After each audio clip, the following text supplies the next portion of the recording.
Welcome to Diva on a Mission podcast, where we share snippets of joy to uplift, inspire, and motivate you. I am your host, Eva the Diva, and I am thrilled to bring you stories that transform everyday moments into profound experiences. We are in March. It's Women's History Month. And I also just attended earlier this week an event hosted by KCB, an event that empowers women and celebrates them for Women's Day and Women's History Month. And this event is mostly about addressing the women in business, their pain points, their struggles, to give them tools to amplify their missions, their businesses, and whatever it is they want to accomplish in life. So it's usually a combination of women who are customers of KCB and organizations that specifically serve women, mostly in the financial sector. In the financial sector and banking, because KCB is a bank in Kenya, for those who don't know.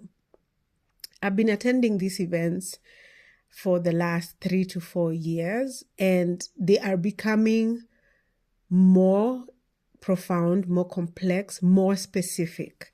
They are realizing that women need specific and targeted help because of the unique challenges we face and the things that we balance in our everyday life. So it's not usually just about business. It's also about how to step into your power, how to balance your social responsibilities with your financial responsibilities, and how to best leverage the unique tools for every situation, right? So as I was thinking about that and I was learning from the women in the room and networking, I came across a phenomenon known as womanism. And I'll explain it to you. Womanism is a social theory, cultural framework, and a movement that centers the experiences, wisdom, and liberation of Black women, while also embracing the well-being of entire communities, men, children, culture, and spirit. So, this is a term that was popularized by Alice Walker in her 1983 book, In Search of Our Mother's Gardens. So if you want to learn more about that, you can look up Alice Walker's book, In Search of Our Mother's Gardens. So the core idea here is that womanism is about the freedom of Black women and how it is inseparable from the healing and wholeness of all people. It is not just about gender equality, it's about race, culture, identity, spirituality, family, creativity, and survival. So what are the key elements of womanism? It is rooted in Black women's lived experience. Womanism begins with the realities of Black women, their histories, struggles, joys, and cultural expressions. The second element is that it's community-centered, not just individual. Unlike some strands of mainstream feminism, womanism is not focused on only individual empowerment. It emphasizes family, community, collective healing. The third element is that it is inclusive of men. Womanism does not position men as an enemy. Instead, it seeks balance and partnership, believing that everyone must heal together. The fourth element is that it is deeply spiritual and cultural. Womanism often includes connection to ancestry, respect for tradition, spiritual awareness, not always religious, but deeply rooted. And then the fifth and final element is that it celebrates creativity and expression.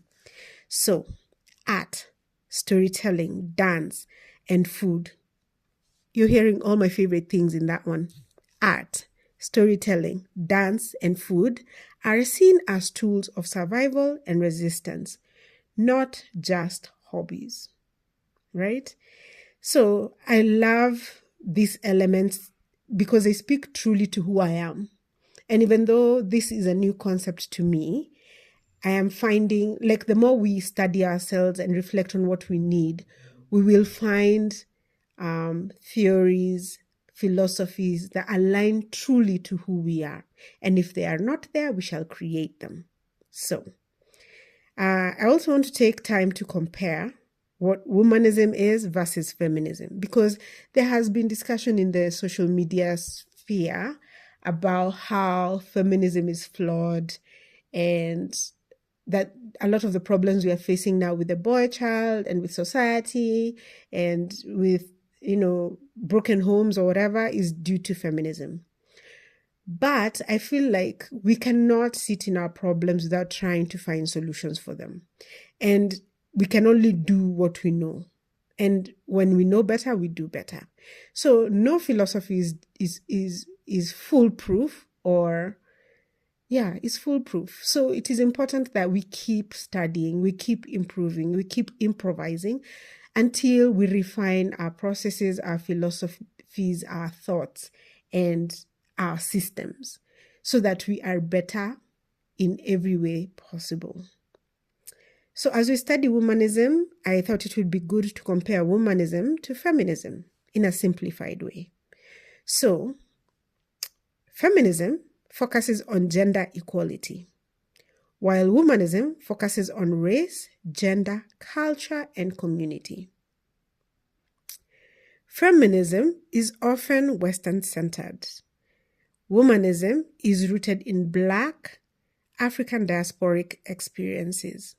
And that's very true of Diva on a Mission podcast and where I stand from as Eva the Diva and where I really wanted to speak from when I was trying to find my mission with Diva on a Mission podcast, find my voice as an artist, as a dancer, and put that too in my storytelling. So it is about being rooted in my African roots and my experiences. It's about my culture, my community, my gender, right? And then also another trait of womanism versus feminism. Feminism can be very individual focused, while womanism is intended to be collective and relational. Feminism sometimes excludes cultural nuances, while womanism deeply recognizes the deeply cultural and spiritual roots we hold dear. So why is it important in this day and age? For many African women, womanism resonates because it honors tradition without romanticizing oppression. Womanism recognizes colonial history and its impact. Womanism values family and community structures, while allowing space for both strength and softness. So, to me, on Diva on a Mission podcast, womanism is the woman who cooks, writes, dances, and heals, and knows all that is power. Womanism is the poet who carries her grandmother's voice into the future. Womanism is the creator who refuses to choose between herself and community. You can serve both. We just need to be aware when we are tilting too much to community versus self, or when we're tilting too much towards self and not community. So it is not just a theory, it is a way of being. And I hope that this thought or this reflection on womanism has been helpful to you. For you, how do you define womanism in your everyday life, in how you pursue your career, you pursue your passions, you care for your family, you care for yourself? How do you define womanism? I would love to hear from you. Send us an email at doampodcast@gmail.com or follow us on TikTok at doampodcast. On TikTok we are doampod. And you can subscribe to our YouTube channel, Diva on a Mission Podcast, on YouTube. Subscribe, like, comment, and share. Every interaction with you is really valuable to us, And I would love to hear more about what you're thinking about these conversations that we are having. Again, this is in March, Women's History Month, and I hope you've been having a very profound, eye-opening experience this History Month, and that our content has been helpful to you. Without saying much more, I bid you adieu, and may you have a beautiful March ahead. Peace.